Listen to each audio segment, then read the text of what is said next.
Welcome to the Wounds of the Faithful podcast, brought to you by DSW Ministries. Your host is singer, songwriter, speaker, and domestic violence advocate Diana Winkler. She is passionate about helping survivors in the church heal from domestic violence and abuse and trauma.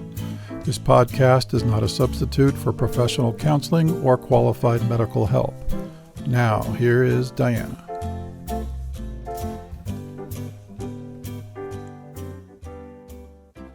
Hello, welcome back to the continuation of my story. There won't be a whole lot of announcements this week because I'm trying to get through this part of my story with the least amount of episodes because it's long. But we're going to continue my story mostly on spiritual abuse in the church that we were part of in New Jersey, and couple of really strange things that happened and some not so great things happened. So we're going to jump back here into the story of the church in New Jersey. If you haven't listened to the last episode, be sure to go back and listen. I'm not sure at this point if it's going to be 2 episodes or 3 episodes. We'll see how long I talk. There's a lot going on in this church, so I'm just going to jump in where we left off before. So the other thing I had to nip in the bud was choir director would get a piece of sheet music and photocopy it for the choir instead of purchasing enough copies for the choir. And again, we didn't have very many people. And I told him it was a copyright violation and you really don't want to do that. Or what's wrong with photocopying it? So, well, because it's illegal, they are cracking down and fining these churches who purchase one copy of music and photocopy it for the rest of the choir. That takes money out of their pocket. And him and I wouldn't say argued, because I was educated on that particular topic and he was not. And so he said, well, we have a budget that we have to keep. I said, I understand that, but you can purchase perhaps maybe a book of songs. You can get 10 copies of that book of songs of special music, and we can learn all of those songs. It would save money because we could reuse the book and we'd have special music and we wouldn't be violating any copyrights. So, as we talked it over with the pastor and he agreed, yeah, we don't want to break any rules or any laws or get fined. So he agreed that we should purchase like choral books or, those hymn books that have a lot of songs in them. Like the Wilds has a collection of really nice songs, or Majesty Music had a hymn book that had new songs in it. So it's very common in churches, especially small ones. So speaking of music, Danny was a record producer in his hometown before we met, and he had a lot of recording equipment. And so one of the rooms in our home, we set up to be a recording studio. Now there was plaster on the walls, so we put, that egg carton foam stuff. There was a store, I'll have to say, as a side note, living in that town was very cheap. I think maybe the economy was really good, but they didn't have 99-cent stores, but they had like general stores or 5 and dime stores that were really cheap. So we went to the store and we bought like a whole bunch of, those egg crate mattress foam thingies you put on your bed. And we stapled them to the walls with cardboard behind them. The landlord wasn't very happy about that, but we assured him that we would return the room to its former splendor when we moved out, if we did. So we put egg crate foam all around the room. There was carpet on the floor, curtains on the windows. That was the best we could do. And he put all of his recording equipment in there. And he would ask me, what do you want for Christmas? And I would say, I would like my album to be recorded, the one that you keep saying that I should do. And he would do everybody else's album, but while we were there, he didn't do mine. And I had called up some of my friends down in college who were piano players to record some music tracks for me so I could sing some new songs at church without Phyllis playing the piano because she didn't know the songs. And so that was crazy. So I had my piano friends record some Keith Green songs, like There's a Redeemer or Rushing Wind or Make My Life a Prayer to You. So I could sing special music with those tracks. And the pastor was not really thrilled about using tracks. Most of the tracks you purchase in the store had drums and guitar in them, so he never would allow that. But I convinced him to let me use the tracks that I had somebody create because they were just piano. So he was okay with that. He let me use piano-only tracks. And funny thing is, Keith Green was a contemporary Christian singer in the day. He's gone now, but he's considered Christian rock. And they would never let me sing Christian rock. But see, they didn't know who Keith Green was. At least the pastor didn't. I don't think anybody in the congregation knew who Keith Green was, but I made sure that I sang those songs with a non-contemporary flavor. What does that mean? Well, and you can hear this on a recording. I have one of the songs, Rushing Wind. I recorded one of those songs on my album. It's on my website. You can listen to it. Instead of singing it in a rock style or contemporary style, I sang it like a opera singer or a classical style. Danny used to call it sterilizing the music, which pretty much that's what it was, is I would take any semblance of quote unquote worldliness out of it, sing it in more of a classical style, more of a majesty music style. So it would be acceptable by the church. I got away with it until one day. This is when I didn't get away with it.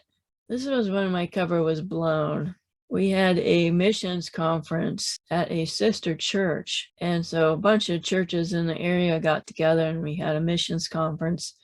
And the pastor asked me if I would sing special music during the conference. Of course, I've done that before in other churches, and yeah, sure. He always left the song up to me to pick, and he trusted me. So I wanted to do Here Am I, Send Me. I mean, how can you get any better than Here Am I, Send Me for a missions conference, right? So the piano player was going to be somebody from another church, which that was fine. I think her name was Jennifer. So Jennifer invited me over to her house to practice the song that I had chosen, Here Am I, Send Me. And she was a pretty good piano player, but she only played hymns and only played classical music. I know she probably has never played any contemporary music. So I put the sheet music up on the piano. And keep in mind, her mother and father were upstairs doing whatever while we were in the practice room. So it's not a real difficult song, unlike some of the other Keith Green songs that he has. But she couldn't get the intro. You can play the song on YouTube or Spotify. It's on there. And she says, I can't seem to get it right.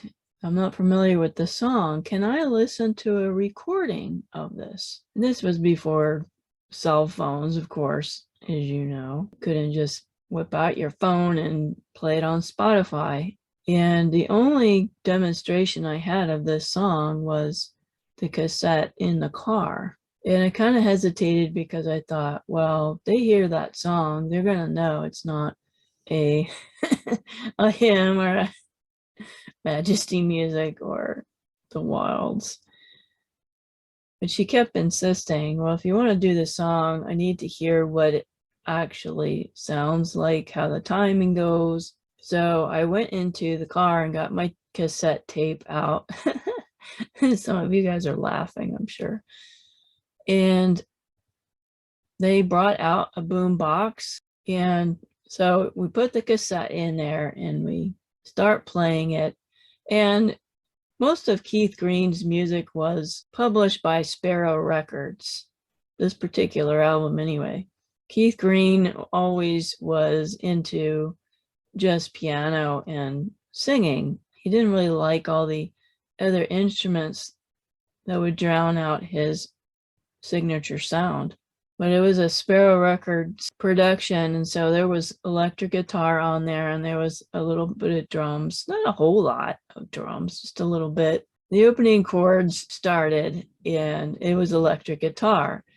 And all of a sudden, Jennifer's father is flying down the stairs, and he's like, "What are you doing?" And Jennifer's mother's like, "Oh, well, she's playing the song that she wants to sing, and Jennifer's having trouble learning it." And he's like, "You are not allowed to have rock music in my house. I was saved out of rock music, and you're not allowed to have rock music. I will not have that in my house." So, well, excuse me, but it's not rock music. That's a Keith Green song. He was an evangelist, and he preached all over the world. He loves Jesus, and that's definitely not rock music. And he's like, "Well, don't argue with me, young lady. My daughter is not going to play that song. So you better pick another song." And then the mother's like, "Well, Diana, Jennifer was struggling with the song, and so why don't you pick another song?" So again, I did not want to damage my testimony for Christ. I did not want to die on that hill. I did feel that it was unfair that I couldn't sing that song because of that recording of the song. It is an excellent song. It's got great, very scriptural lyrics, and you have to make a choice.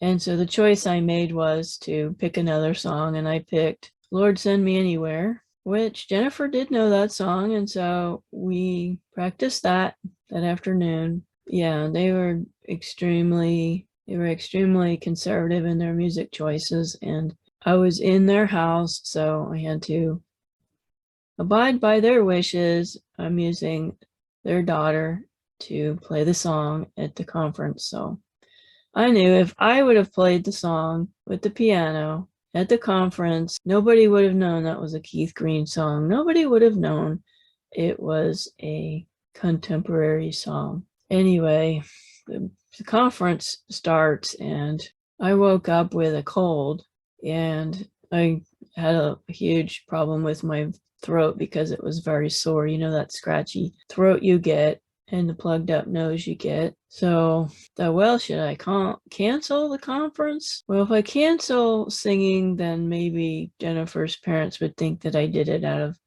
anger or spite because I was not happy about having my song changed. So I decided to do the songs. I got some nasal spray at the pharmacy and tried to take care of the plug nose.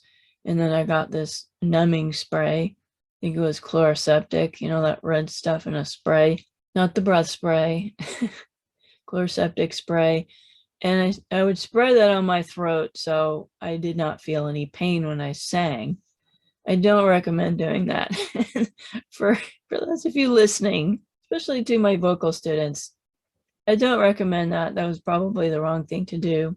You're supposed to rest, but people were counting on me, and I needed at that time to do this song. And so I survived the song, and the conference was very good. So I don't do that anymore. I do not accommodate people's legalistic music choice. I don't really put up with that anymore, being judged for singing a contemporary song or a secular song. It's like, okay, I acknowledge that you don't like that kind of music, but I'm not going to be bullied into not singing something ever again. But I didn't really have any problems with the music program after that. In my own church, I didn't. Pastor never, ever challenged the songs that I sang. They always liked them. I have thought that they were not going to say anything because they didn't want me to stop singing, but I'll never know that because I never really talked about it with Pastor or Robin for that matter. I'd like to talk about another big event that happened when we were in this church, and it was called Give It All Sunday. Now remember, this was a poor church of very small in number, Most of them were on assistance or they were retired. They were on a fixed income. And I don't know what the personal giving of these folks were. The pastor did preach on tithing, but as you know from the previous episode, Faith Promise Missions. So you have your tithe, which is 10%, and then you have your Faith Promise Missions giving, which is on top of that, which could be any amount between, $5 to, $100 to $200. I think in that church, Danny and I made the most money, and that may be why they never said certain things to us, because we gave a lot of money to the church. We were tithers. We did Faith Promise Missions giving because that's what we felt God wanted us to do. And Faith Promise Missions is not in the Bible. You won't find it. Yes, we should support our missionaries, but half the times it's usually guilting your congregation into giving above what you even think you could afford and asking God to have faith that He will provide the rest. And I think that it should be left up to the individual families what God has led them to give. I don't think anybody should be coerced or forced or guilted into giving. But Give It All Sunday was just one wrong path, unbiblical for sure. There's nowhere in the Bible that supports this. Okay, God owns the cattle on 1,000 hills. Yes, that's quoted a lot. When it comes to giving in the church, God does own everything that we have. And, we need to be good stewards of what He's given us. He's given us a job or He's given us funds. We need to be good stewards of that and use our talents, our money, our time for the Lord. I definitely agree with that. But Give It All Sunday was done a few times a year, and it just shocked me. And the pastor would get up there and tell people to give their entire paycheck to the church. Yeah, these are people that don't have money to go to the doctor or get their teeth fixed or make their basic expenses, buy a new set of clothes, nothing. And I just don't understand where he got that from. Well, everybody should come and pledge their entire paycheck and put it in the offering plate, and you trust God to provide for you. No, that's not how it goes. What am I supposed to say to the landlord who lives next door to me? Oh, well, your rent check is in the offering plate. He's going to put me out on the street. He's not going to understand that I was giving my entire paycheck to the church and the landlord is supposed to go without being paid. We didn't have any savings at that time in our life. We lived paycheck to paycheck. God provided us a job. Yes, we were very thankful to have jobs and, make extra money on the side. But I wasn't about to give up my entire paycheck for the church. It isn't biblical. I really didn't ask to see the books. I don't know how he was using the money. I like to give him the benefit of the doubt. I don't know if he even had a treasurer. I don't remember. Oh yeah, there was a treasurer. Don't remember his name, but really nice man. He was counting the money. But I never really thought that they were misusing the funds. Anyway, he would drown out the service. Like 2 hours we were in that church, dragging it out until everybody came forward and put the pledge in there that they were going to give their entire paycheck. And folks, that is financial abuse. That is spiritual abuse. Of course, he used the widow's mite to support his argument. I don't think the widow's mite has anything to do with this. Story of the widow's mite was a widow who didn't have any money. She had 2 mites. She chose of her own volition to give it to the temple. Nobody forced her. Nobody told her to give it to the temple. That is totally different than a preacher getting up on the pulpit and telling you, oh, well, we're going to have Give It All Sunday a few times a year, and you're going to give your entire paycheck, give it all to Jesus. It reminded me of the televangelists who get on the TV and ask you to send in your money. those poor stay-at-home moms or the widowed folks or people with no money that are vulnerable to that kind of manipulation and tell you, if you would just send your money in, then God's going to bless you. Well, maybe he will bless you, but we also have to be faithful in paying our rent, paying our bills, have a budget. That is something that's important. You need to pay our landlord or the mortgage company. You need to pay the electric company. They will shut off your electricity if you don't pay them. Your water, food. Are you going to go to the grocery store and say, I can't pay for the groceries because I gave all my money to the church? That's ridiculous. If you're having trouble making ends meet, if you're budgeting and watching what you spend and not frivolously spending, you can go to the food banks, you can go to the church, and hopefully they'll be able to help you with meals or canned goods. But we shouldn't purposely give our entire earnings to the church. It's not biblical. Some people in my circle don't even believe that the tithe is for the church anymore. They say that the tithe is for the Old Testament, for building the temple and maintaining the temple, and the priests that were doing the sacrifices. That's for you to research and decide for yourself. I certainly believe that scripture is clear that we should support our local church. And I do. We need to support our pastor. They need a roof over their heads. They need to feed their children. I don't believe that they should be living high off the hog and running around in expensive cars on the church's dime. But they should have their needs met.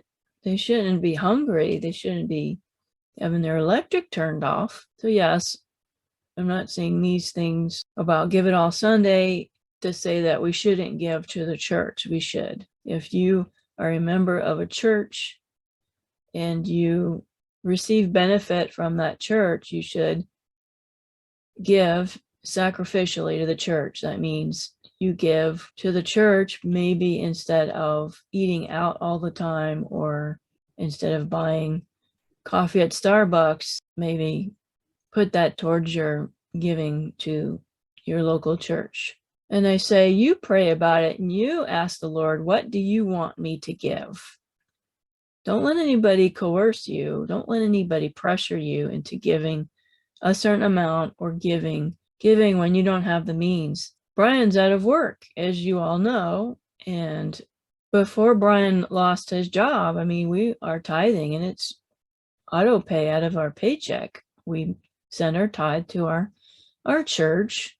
And if you watched Kyle Fox's episode, my pastor, he was on the podcast and he was talking about our young people and that we are in the middle of a building program where we need to raise extra money towards our building program so we can have a decent building for the kids that's safe and can host multiple activities, accommodate the growth that we foresee that's coming. So here's what I say is when Brian lost his job, I did not stop paying that tithe or what I pledged for the 5-year program for the new building for the kids. I prayed to the Lord and Brian and I talked about it and I said, well, we're going to trust the Lord that he's going to provide for us because I don't want to go back on my promise of, well, I pledged to give them a specific amount of money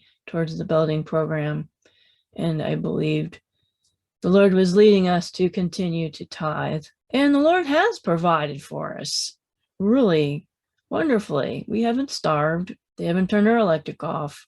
And we still have a home to live in. Thank the Lord for that. But there has been times when, and we had just bought this house. Literally 2 weeks after we bought the house, I lost my job and we could not make ends meet. We did not have enough money to pay all of our bills. We had to go to food banks to eat at that time of our lives. We had to cut our budget as much as we possibly could. And so we decided to stop paying our tithe until I got back to work. And we really didn't tell anybody about it except the church. We explained that we cannot meet our bills right now. So I say all that because there's a lot of financial abuse in churches all over the world. It's very common. I'm telling you right now, you ask the Lord yourself what he wants you to give. So that goes into the church building in New Jersey. The church was growing. We had been there about a year, and we could not fit everybody comfortably in that little tiny church. And the kids multiplied like rabbits. We had more kids than we had adults, and they were downstairs in that fellowship hall. And it was crazy. So our church decided that they were going to look for a larger building. Now, there wasn't any land to build on, so we had to use an existing building. And so we had gone around and surveyed the 4-mile town with the realtor that had helped us get our row home. And they found this abandoned, I think it was a warehouse of some sort, auto parts warehouse. And nobody had been in there for years. Somebody just left it. There was stuff everywhere, and it needed a lot of repairs. So the treasurer and the realtor and the pastor and myself and Danny all decided that this new building would be our new church building, and that the church would be the ones that would gut it out and change it to our specific needs. So of course, if you see where I'm going, there's going to be a building fund project. So now everything is give to the building fund. We had big sales, and we had, lemonade stands, and we had all kinds of fundraisers to get money to get the church, get that hardware warehouse building out. Everyone was asked to participate. We'll find you something to do, whether you have a skill like in electricity or a skill in building anything. I will have to say that we failed code inspection more than once. Pastor wanted it done as cheaply as possible, and he wanted to use church manpower to do it with. And so the first step was having to clean out the church building. Second was to repair everything that was damaged. So it had 2 stories. It had the first floor that we were going to have the Sunday school classrooms and the main auditorium. And then upstairs was more classrooms and conference rooms. We were going to put the children's church up there. So I thought that was pretty funny, because usually kids and running around, it's pretty noisy, right? So I was in charge with doing the floors, cleaning the floors, and cleaning out. They had a safe in there, a big, huge walk-in safe. In my part of my job, I was assigned to clean out the safe and get everything out of there. It was a lot of work. So there was new flooring put in and new carpet. And Danny's cousin was a carpet layer. And Danny had the great idea of asking his Catholic cousin to come and lay new carpet in there at cost of what he pays for the carpet, to donate his services to the church for the carpet. So that was good, and that was bad for many reasons, because his cousin had a family to feed, and he had other jobs that he had to do. And another thing that came onto the scene was another person was added to the staff of the church, which was called Pastor Andy. Pastor Andy went to school with Pastor Jim, and so Pastor Andy brought his wife and 2 kids, 2 boys who were preteen, and they were going to be the associate pastors. Our church, again, has grown big enough that a pastor needed help as an associate pastor. So he invited his friend, and Andy had the same mindset that Pastor Jim had. I believe they went to the same school, Hyles Anderson. And he was, I think, from the South. Very nice family. But he wanted things done a certain way, and it was his way or the highway. And he was in charge of all the contractors in the new building, one of which was Danny's cousin. And so his cousin would come over and lay carpet when he had time in between his family and his other jobs. Doing it for free, mind you. Got a discount on the carpet, and he's doing this for free. And according to Andy, cousin wasn't going fast enough or getting the job done quickly enough. And Danny would get really mad at Pastor Andy and say, hey, you're not paying him. He has to feed his family. So don't go saying anything bad about my cousin because he's doing this for free and he gave you a discount on that carpet. And they were fighting like cats and dogs, those two.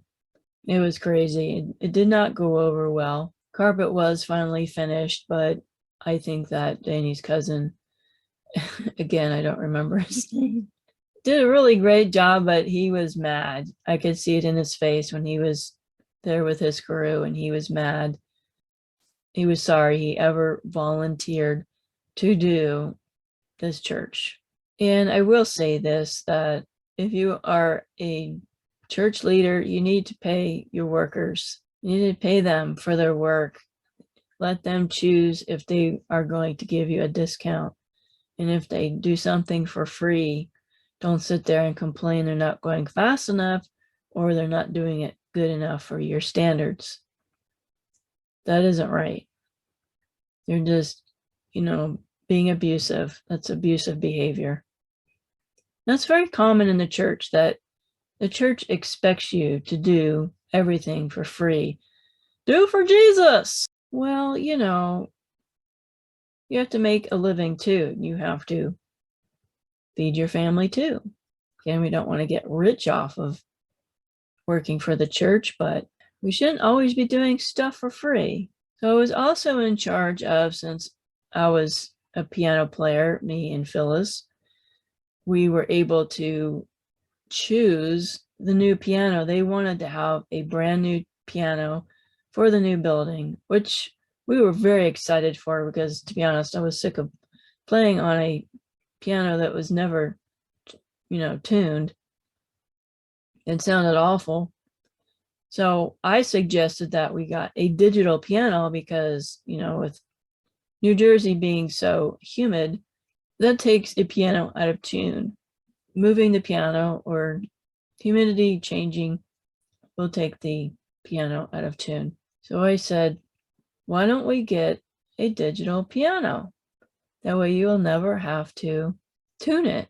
And so Danny knew, of course, all of these people in the music industry, and we could get a piano at a really good price. I think maybe under $1,000. And, the fun thing about a digital piano is that you can change the keys, you can change the tempo, you can change instruments. So if I want organ, I can do organ. If I want piano, a concert pianist sound, then you can change that. You can record what you're playing on the piano.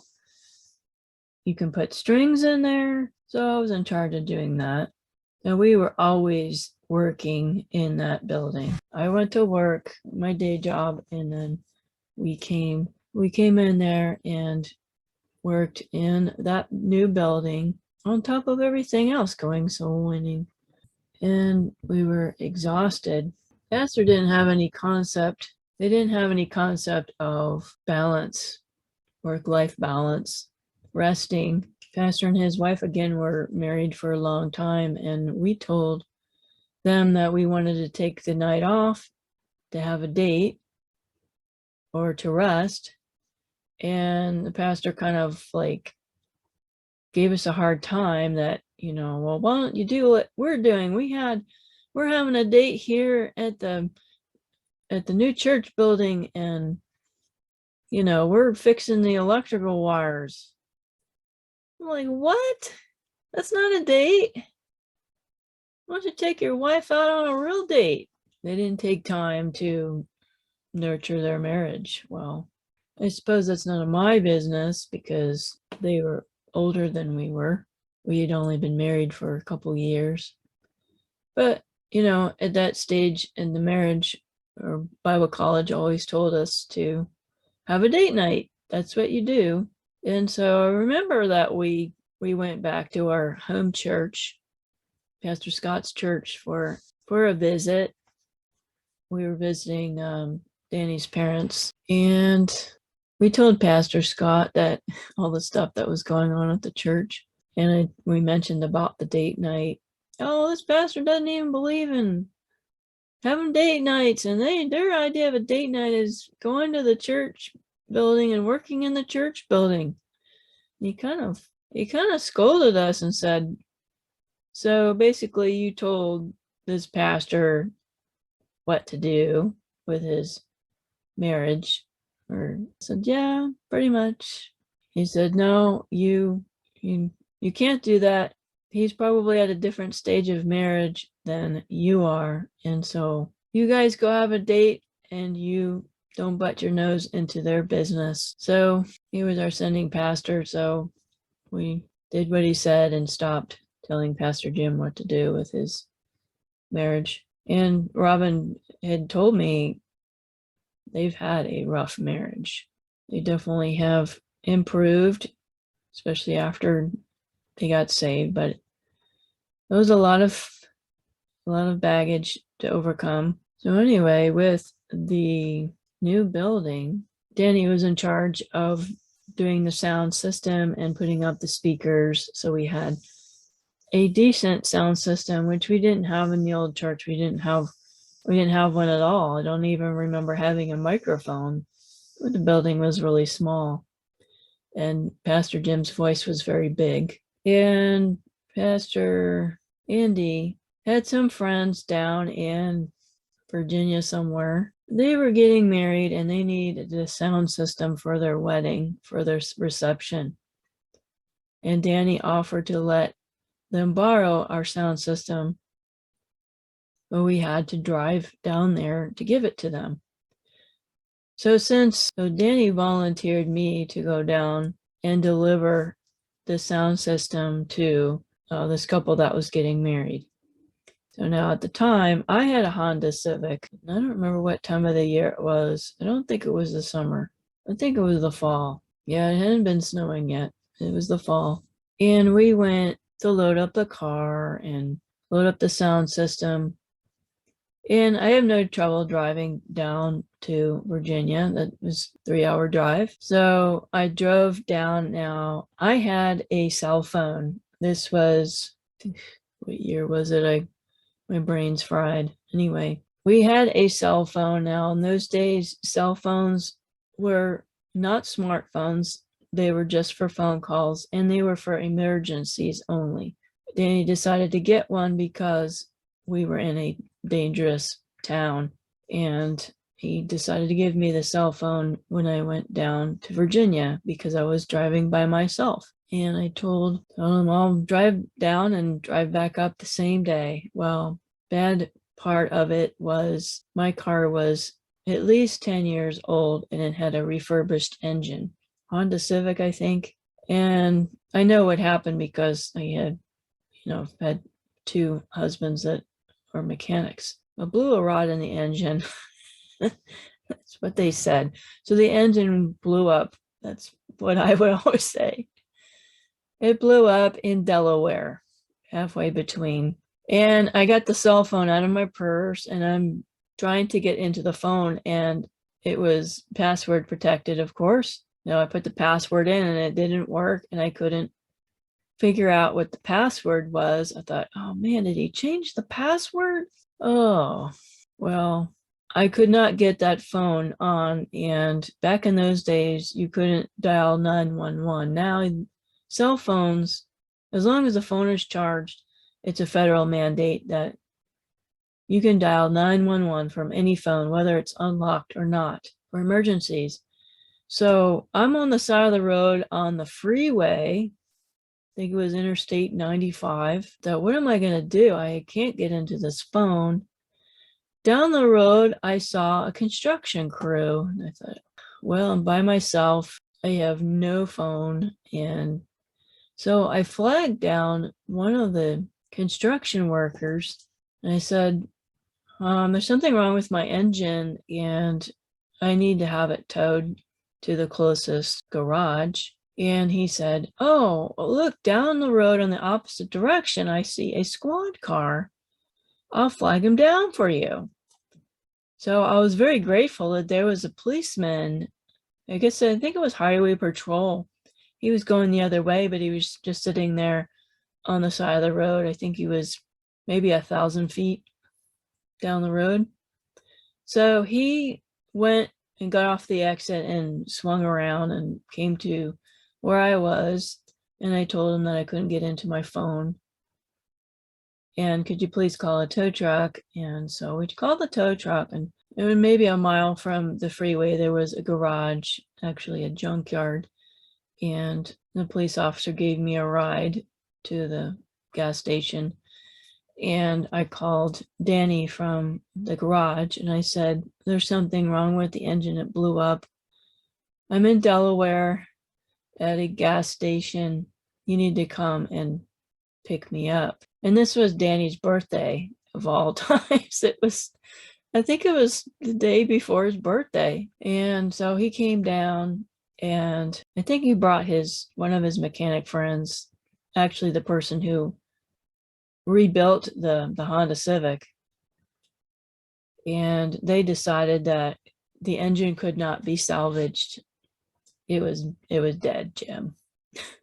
So they would have to leave the car there, and so they decided we're going to strip the car of parts. Okay, we put everything into all the sound system stuff into the trunk and strip the car of everything valuable that we could strip it, because he was just going to sign the title over to the junkyard. All I remember was I was very attached to that car because that's the car that I had after I went to school. I had a lot of memories in that car, and I got pretty emotional as we were driving away and we left that Honda behind. Then it wasn't the first time that it happened, nor will it be the last. But we got back to our home and we went into the church, and everybody, of course, was working in the church. And so Pastor Andy came up to us and came up to me. He said, so did you deliver the sound system to my friends down in Virginia? And I said, no, my car was stranded in Delaware. The engine blew up and the car is at the junkyard in Delaware. I didn't even make it to Virginia. And he got so mad at me. He was like, what do you mean you didn't go down there? They don't have a sound system for their wedding and it's all your fault. And he thought that Danny should have drove the rest of the way to Virginia and delivered that sound system. But, it was his birthday and he was crabby that my car blew up, was not in a good mood. And I wasn't in a good mood because we left the car there. And I was mad at him because he apparently had changed the password on the phone, and I was aggravated that I couldn't get into the phone when I needed it. I said, well, you need to tell me what the password is, because there's no point in me carrying one if I don't have a password. So Danny and Andy got into it again, like, don't you yell at us, we had a really long, hard day and we're just gonna have to send the sound system another day. But Pastor Andy was hot-headed, and again, he wanted things done his way. I definitely want to talk about a car that we bought. This car was a focal point in our story. Danny had this Mercury car with a custom stereo in it, and he loved that car. And I think the transmission went on it. I don't remember, but it was time to turn in the car and get another car. And he decided that he wanted a sports car, a red sports car. It was a Ford, and it had a police interception motor in it. Maybe I'm not saying it right, but it was very fast. Sports car. It was the first time I'd ever bought a brand new car. My mother had bought a brand new car when we were kids, but this red sports car in an inner city neighborhood with high crime in it. That was kind of stupid, I thought. And Danny loved this car. He would like wash this car and baby this car every day. He was always talking about this car. And as soon as we signed the papers and we now have a car payment on this red sports car, we fought about it all the time because he was always talking about that car and he allowed me to drive it. But we stuck out like a sore thumb in that neighborhood, and we were always afraid that it was going to be stolen because everybody around us had junker cars. And the thing about this neighborhood, and I told you a little bit about the neighborhood, we were across the street from a bar, and it was always like there was always cop cars there for bar fights and whatever. People were getting pulled over at the bar across the street.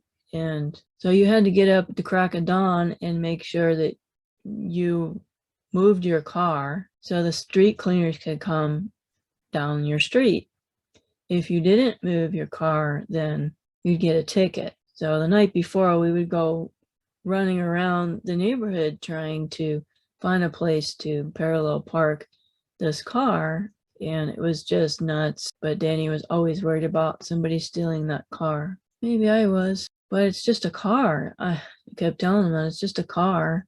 Maybe you'd like to sleep in the car. That was pretty much when we would fight. Yeah, go sleep in the car since you love it so much. But yeah, we fought a lot about the car, and it was never stolen. Miraculously, nobody stole it. Nobody ever graffitied it. Nobody ever hit it with a hammer. Nothing. But I will say that I got a few speeding tickets with that car. And yes, I have a lead foot. I will admit that. Technically, it wasn't the car's fault, but anyhow, because Danny loved this car so much, he hired the two boys to come over and wash and wax that car. They were all very excited about that, getting to earn some money washing the car. Anyway, enough about the car. Probably one of the best things about living in New Jersey was Danny's grandmother was right on the other side of the bridge. She was very close by. It was literally 10-minute drive to go over the bridge, and she was the first exit. So it was really wonderful to spend time with her. We'd have tea and lunch, and sometimes her brother would come over, Uncle Mike would come over, and her two sisters would come over, and we would all hang out and chat, tell stories. It was probably the highlight of living in New Jersey. I didn't really like living there, which we will get to. I like to tell the story of how Grandma got saved. I went to work that day, and then Grandma invited me to come over for lunch. And I had a really bad day at work. I don't remember the details of that day at work, but I was in a bad mood and I wasn't feeling up to going over there. But, well, I'll go over there and spend some time with her and then come home. But it was just her and me. Nobody else was there. She always put me in a great mood. She's a wonderful lady.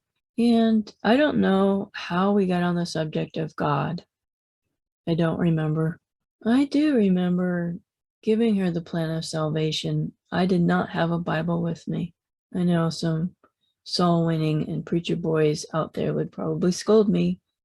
You're supposed to have your Bible with you all the time. But I didn't. And she didn't have a Bible at the time. And she said, she asked questions about heaven. I asked her, are you going to heaven?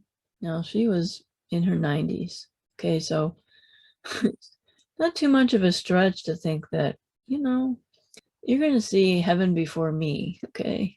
Unless I get hit by a bus or something. So she asked about heaven, and I said, Grandma, do you think you're going to heaven? And she said, I don't think anybody can know. I just do the best I can. I love God. And I said, you know that in the Bible that you can know for sure that you're going to heaven when you die? And she said, really? I didn't know that. How do you know that? And I quoted the verse, 1 John 5:13. These things I have written unto you that believe on the name of the Son of God, that ye may know that ye have eternal life, and that ye may believe on the name of the Son of God. I said, Grandma, you can know that you're going to heaven when you die. And she was very fascinated by that. And so she asked, well, how? And literally, like I said, I did not have a Bible, but I had those verses memorized. Romans Road, I told her that she was a sinner. The verses about God's gift, salvation is God's gift, Ephesians 2:8 and 9. And she knew she was a sinner. And, we did John 3:16. I knew that one by heart. And of course, in Romans, it talks about confessing with your mouth the Lord Jesus, believing in your heart that God has raised him from the dead, and you will be saved, right? And all through this time, I'm shaking. My hands are shaking because I take soul winning very seriously. This is a person I love, and God has opened the door for me to give her the gospel, and I'm scared and I'm praying and that she would accept the Lord.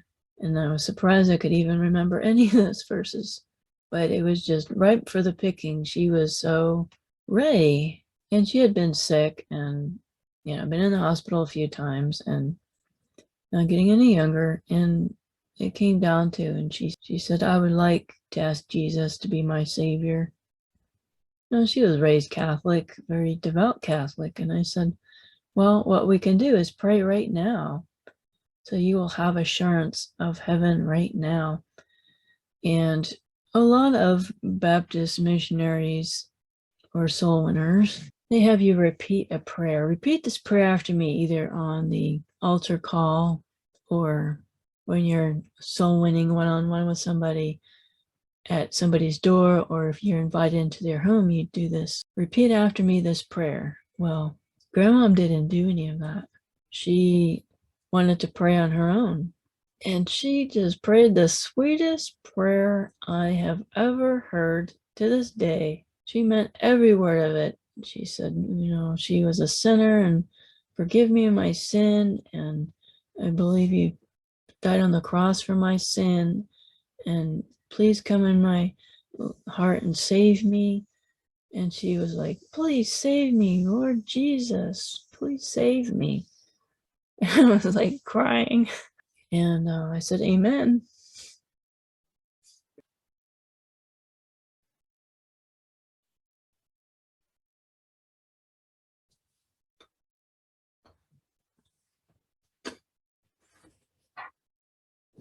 So, yeah, she was saved that day. And there were many people that I led to the Lord when I was at the church that I don't know if they were sincere. They prayed the prayer to get rid of me. I don't know. But I knew that she was saved that day. She went and told people. She told her whole family. And I bought her a big print, huge Bible, the biggest print Bible I could find. And it was like coffee table size book. And she had kidney failure. And so she was on dialysis. She would take that Bible to dialysis because she was there for hours, and she had something to read. And it was wonderful. When I would see her at family events, she would tell the family, a very Catholic family, here's my granddaughter who told me all about Jesus and helped me to go to heaven. To this day, that's probably the best story I've ever had of how that was all God. That was not me at all. It was all God. I wasn't even feeling well. I didn't feel like going to grandmom's. I didn't start the conversation talking about heaven. She started the conversation. It was God. I didn't have a Bible to show her these verses. God miraculously touched her heart and spoke to her heart to get saved. And that was all the Lord. And probably never had that experience again. I'm so very thankful. We'll talk more about Grandmom further on in my story. She didn't live too much longer, and I was very grateful we had that day together. I'm going to stop the story at this stage. This is a good place to stop and continue on next week with this part of my story in New Jersey. If you don't think it's crazy so far, it's going to get crazy. It's going to get bad. I hope to leave you with something positive today, which is some music to enjoy. So here's some music that I've recorded. So please come back next week. I appreciate you being here on the podcast along the journey with me. So we'll see you next week. God bless you. Bye for now.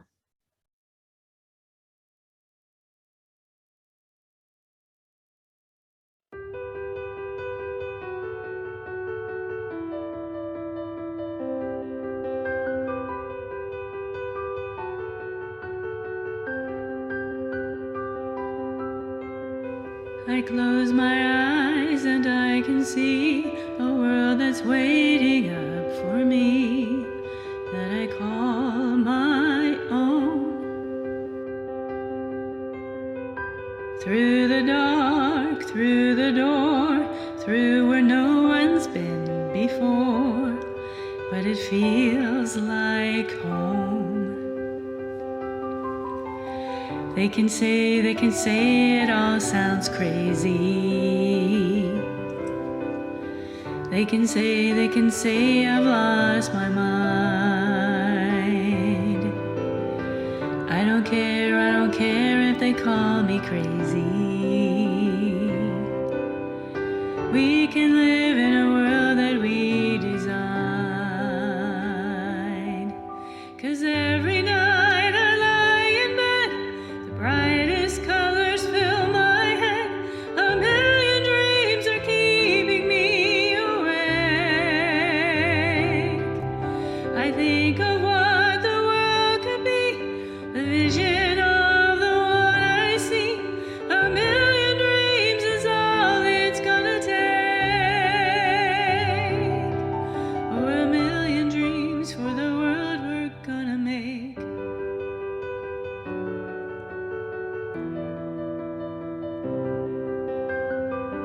There's a house we can build. Every room inside is filled with things from far away. Special things I compile, each one there to make you smile on a rainy day. They can say it all sounds crazy. They can say we've lost our minds. I don't care if they call us crazy. Run away to a world that we design. 'Cause every night I lie in bed, the brightest colors fill my head. A million dreams are keeping me awake. I think of what the world could be, a vision of the one I see. A million dreams is all it's gonna take. Oh, a million dreams for the world we're gonna make. However big, however small, let me be part of it all. Share your dreams with me. We may be right, we may be wrong, but I wanna bring you along to the world I see, to the world we close our eyes to see. We close our eyes to see. Every night I lie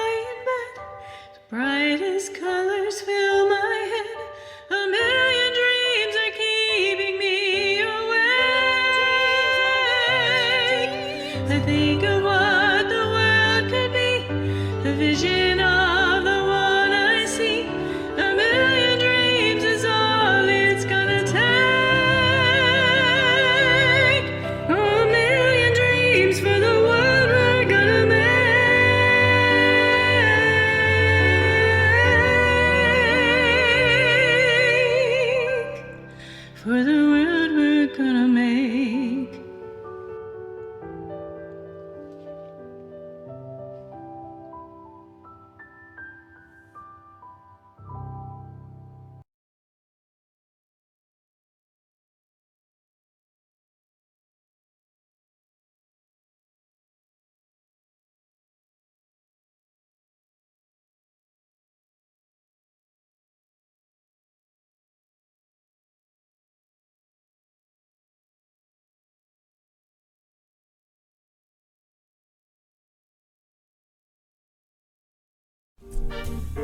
Thank you for listening to the Wounds of the Faithful podcast. If this episode has been helpful to you, please hit the subscribe button and tell a friend. You can connect with us at dswministries.org, where you'll find our blog along with our Facebook, Twitter, and our YouTube channel links. Hope to see you next week.